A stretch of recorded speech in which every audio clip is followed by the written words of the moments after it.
Hey, hello, and welcome to the mini lecture for week 3, although I realize that by mini, we're kind of pushing the definition since last week's mini lecture ran about 15 minutes.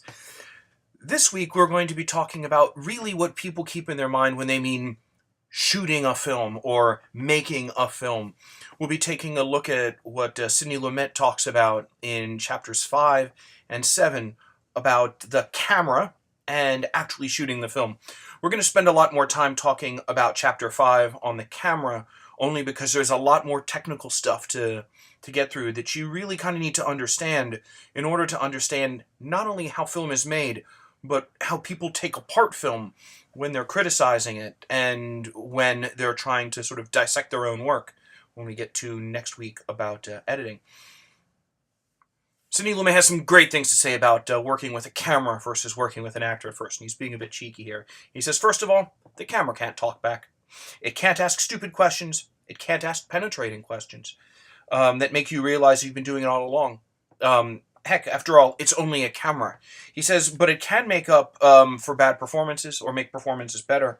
It can provide a lot of excitement, beauty, or ugliness. What's really interesting is that it captures the essence of the moment, captures the truth, but then does weird things with it. Like it can speed up time, slow it down, stop it altogether. It can define a character and give us exposition. It can make a joke. It can make a miracle, but most importantly, it can tell a story. And it does all of this through, at least what he's describing, is some really, really simple technology.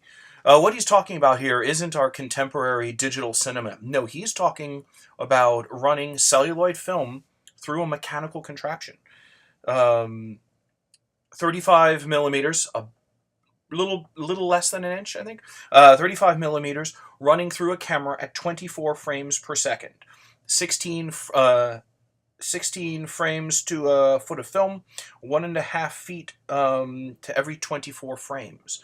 Very fast. These are the technical details. So what happens is we take a whole bunch of discrete images, put them back to back to back to back, 24 frames a second, and you perceive fluid motion. The video you're watching right now, I think, is probably at 30 frames a second, so it's a little faster than film. Anything over about 15 to 18 frames a second, the human eye perceives as clear motion. Which is why when you see some of those very old films where the film isn't running through the projector very quickly, you start to see the motion. It's usually because it's dropped below about 15 to 18 frames a second. Same thing happens when video gets mucked up on the internet, too. Another very famous director that Sidney Lumet mentions, Jean-Luc Godard, says that there are 24 frames of truth per second. And really where this truth comes from is the light itself. Cinematography and film in a way is using light as a medium. There are basically two different ways you get light: artificial and natural light. In fact, I myself am being lit by both. One, a light just off the camera, and the and the light coming in through my window. Oftentimes they're mixed together, and I could probably do a better job because I'm getting a little bit of weird shading on my face, but you'll manage. The next thing that can happen is that you can put filters and nets in between the lens and the light.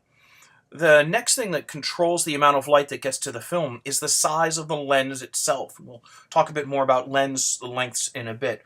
And the last is the f-stop, and that is a diaphragm that can control the amount of light that goes through the lens and hits the film, or in today's parlance, the video chip.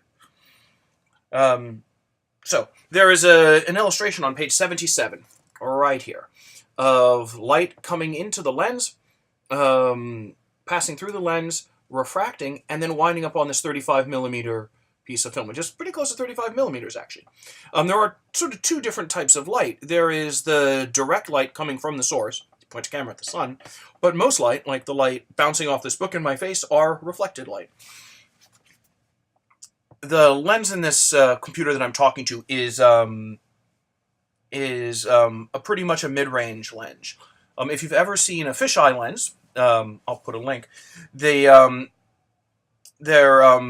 much lower in terms of distance from the film. Anything under about 20 millimeters is a wide-angle lens. Anything where the lens is very far away is called a telephoto lens, sometimes 75 millimeters away from where that from that piece of film. The most important thing is to know that different lenses tell stories differently. Obviously, if you were to shoot the same thing through a fisheye lens and then through a long lens, you'd have a very different feel, maybe even a different theme. Because there is no lens that is natural or close to the human eye. The mid-range lenses, about the one I'm using now, tend to be somewhere between 30 and 40 millimeters, which have the sort of the least amount of distortion, or at least as we perceive it. Anything that's more than about 50 millimeters just, tends to have a really, really useful distortion, and we use it all the time. These are the long throw lenses, or the telephoto lenses. What's neat about them is they allow us to control the depth of field. I mentioned this briefly last week. That is, we can control how much is in focus and out of focus.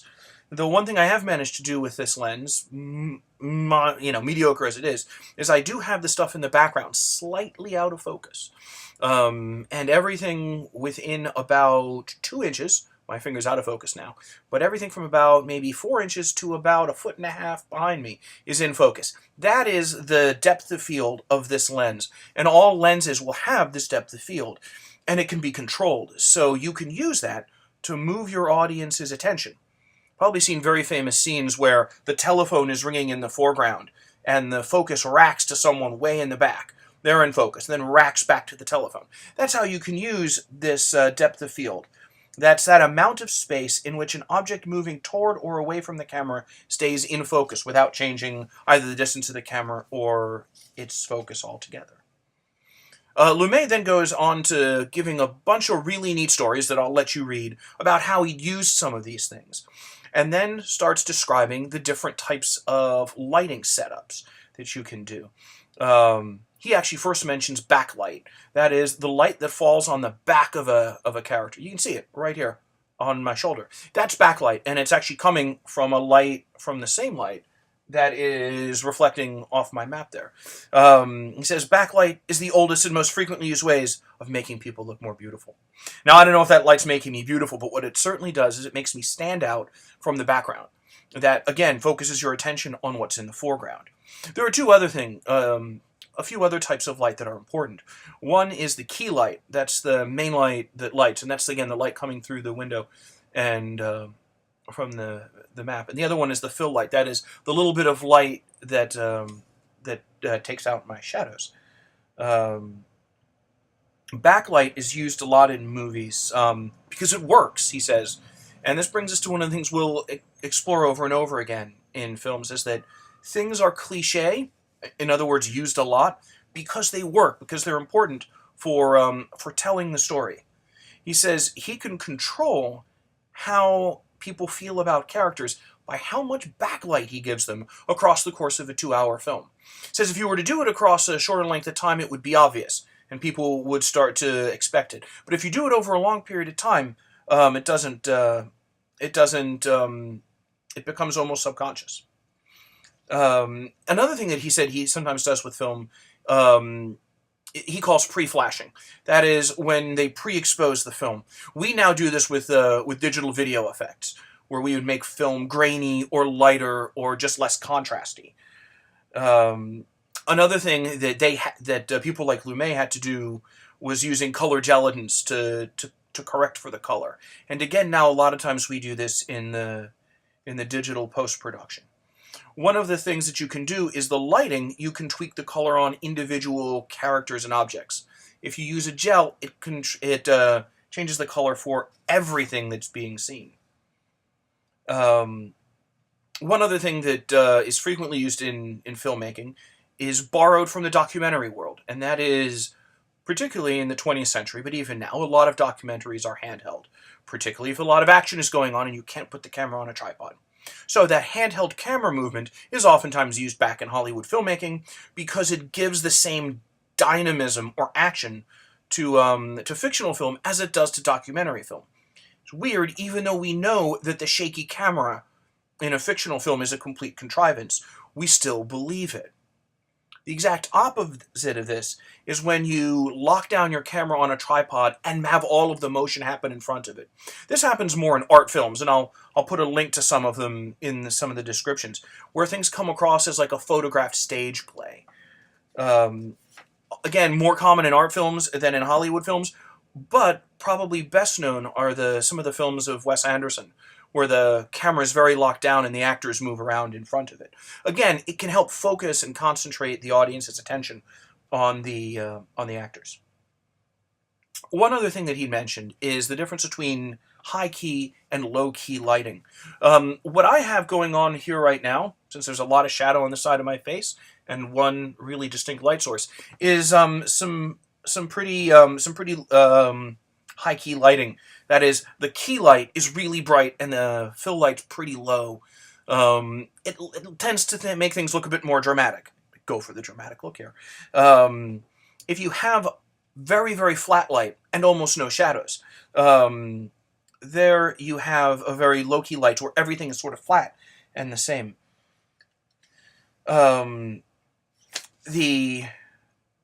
There's an amazing amount of time that can be spent looking at how lighting and first film and now digital sensors work together. And Lumet again gives a bunch of anecdotes and stories about different filters and different lights. Again, increasingly we do this in post-production, but color correction is really important. Video, on the other hand, which is sort of converging with film, oftentimes requires something called a white balance. That is, to allow the video chip to figure out what is white so it can try to at least guess what other colors are. This also means that the camera operators and the director have to work really, really closely together, oftentimes closer than the director works with the actors.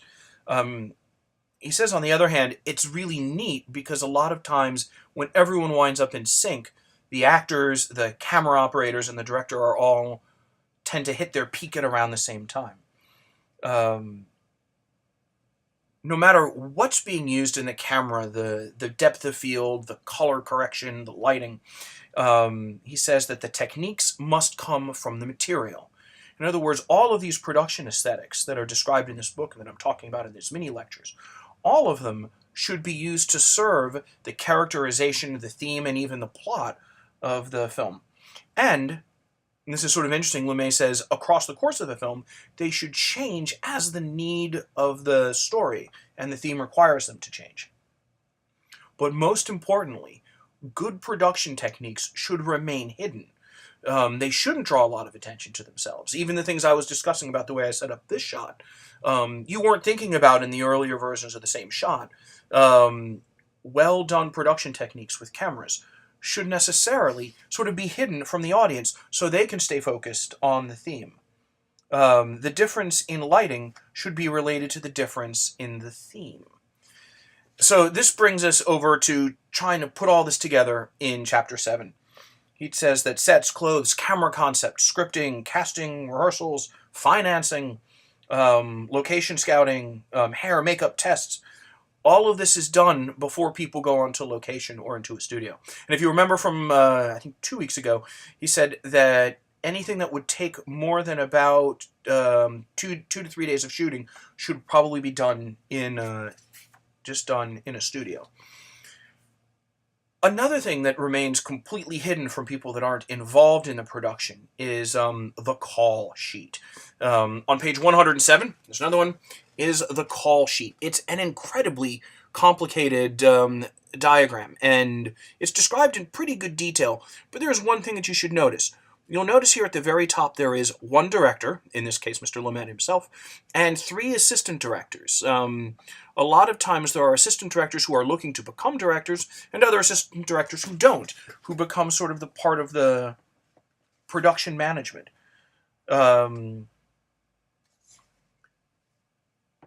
Each of these scene breakdowns is done more or less per day, and each day, Lumet says he tries to shoot about 3 pages a day, and I think that's pretty close to a Hollywood standard.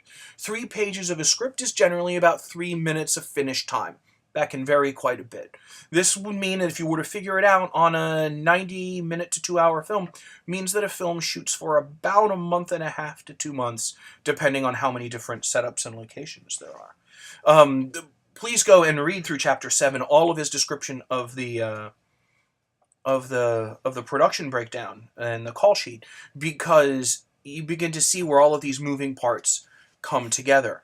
And again, Lumet gives some really neat anecdotes of where things went really well, where things went very poorly, and where things had really great examples of serendipity. One of the things he learned as a director is that he needs to be both technical and artistic at the same time. And when he's dealing with actors, which we'll talk about in about 2 weeks, or anyone who's engaged in the creative process, he has an important quote from page 111. He says, "They have to trust me because squandering praise destroys its meaning." In other words, it's important to praise people for doing a good job and when their vision matches yours. But if you do that for no reason, it destroys your ability to use it at all. That's an important thing to remember, probably not just for filmmaking, but almost anything. And that oftentimes good creative people work as quietly as they can because they understand that they need to they need to give other people the space in which they can be creative. Because, as Lumet has said several times in this book, there are no small decisions in movie making. They're all big, and they all have big interactions with each other. He then goes on to describe the traditional cinema slate. You've all seen them, the clappy things with the black and white lines at the top. These are sometimes called the sticks. The whole point for those sticks is that still in most cinema, the audio and the video are recorded separately. So when they're being edited together, next week's discussion, at the beginning of each take, the top sticks are brought together so that the lines match up, and it makes a loud clack. That allows the editor to sync the audio and the video back together. Sometimes, on the other hand, if the shot's really complex or is very emotional, they won't do that at the beginning of the scene, but they'll do it at the end of the take. They'll hold the sticks upside down and clap them upside down.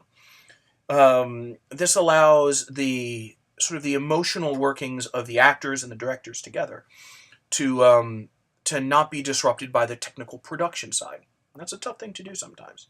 He says, therefore, he always calls action in the tone of voice that best fits the mood of that scene.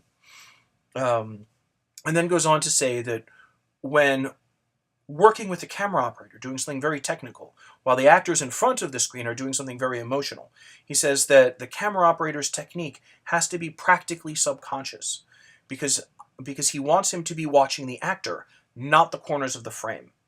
And that the best camera operators will usually do their best technical take, while the actors do their best emotional take. This comes back to his idea. This is part of the mystique, when you suddenly find that you're all making the same movie. Other things to keep in mind are two things, the eye line and the frame line. The eye line is where the actor is looking. We're all really good at knowing exactly where people are looking. You know when I'm looking at you, and when I'm looking at my book, and when I'm looking over there. This, of course, can be used as part of the storytelling. The frame line, on the other hand, are the outer sides of the frame altogether that the camera operator has to watch, particularly when the camera is moving. Again, check out the chapter for some interesting stories about the use of eye line and frame line and how tricky it can be. I'll put some links in the descriptions. The last thing we need to talk about is continuity. And this is where we bridge from the shooting and the camera into the editing. That is, most films are shot out of the continuity in which they happen. There are a few famous films that have been shot pretty much in 1 to 2 takes all the way through. Those are rare. Oftentimes, things in the same location are shot the same day and all edited together. It's important for both the director and the sometimes called the script coordinator or continuity person to make sure that everything in the take matches so that when it's put into editing, it will all come together. Again, because the point of all of this shooting is to take the ideas from the script, capture it into discrete moments, which can then be turned into the full story in the editing. That is where the theme and the characterizations show through everything that's being done. Or as he sometimes says, as long as the actors don't have time to get bored, he's having a good day. So that pretty much takes us to the end of the camera and the shooting of the film. Make sure that you catch up with us next week for the discussion and mini lecture on editing.